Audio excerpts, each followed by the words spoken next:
Double dose हम मोटाई छी डबल डोज हम मोटाई छी। सिंगिंग बाय धर्मेंद्र दीवाना।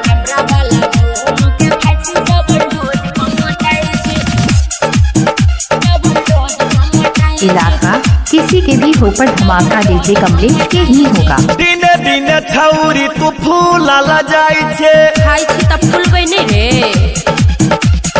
बोले ना तू को ना विटामिन खाई छे, तोरा कला कहियो से रे छोड़ा।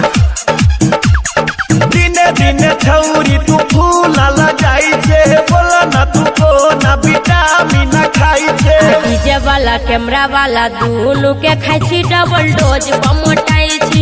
आधी आधी रात में मिले हम जाई छी डबल डोज पर मोटाई छी। एक गो दिला पर दोनों के रखै छी डबल डोज पर मोटाई छी। बुझलही रे छोड़ा। डबल डोज हम मोटाई छी।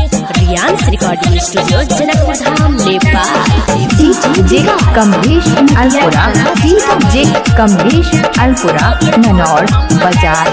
पहिले त छलो डीजे वाला तो हरियार गे, अच्छा तू चिन्हे छलिए। आगे कैमरा वाला के बनैले भतार गे, तब बनेबै नहीं त हमरो बना ले। पहिले त छलो डीजे वाला तो हरियार गे, कैमरा वाला के बनैले भतार गे। रथा वाला छौरा पर पूरा फिदा छी डबल डोज पर मोटाई छी। डीजे वाला कैमरा वाला दोनों के खाई छी डबल डोज पर मोटाई छी। आधी आधी रात के मिले हम जाई छी डबल डोज पर मोटाई छी। हमर बातें अलग छे। डबल डोज हम मोटाई छी। रियांस रिकॉर्डिंग स्टूडियो जनकपुर धाम नेपाल। मिली बाइक डीजे कमलेश ननौर बाजार अलपुरा। गायक धर्मेंद्र जोरे छौ तोहर सेटिंग उ त छिटे छै ना। लागल रह।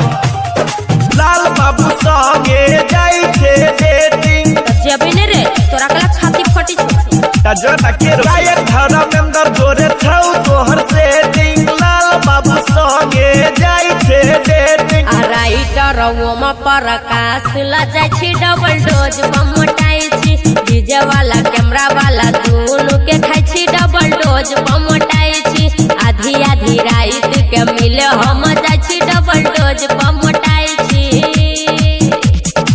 बुझले तोरो खर्चा करे के मन हो तो चले। इलाका किसी के भी हो पर धमाका डीजे कमलेश के ही होगा।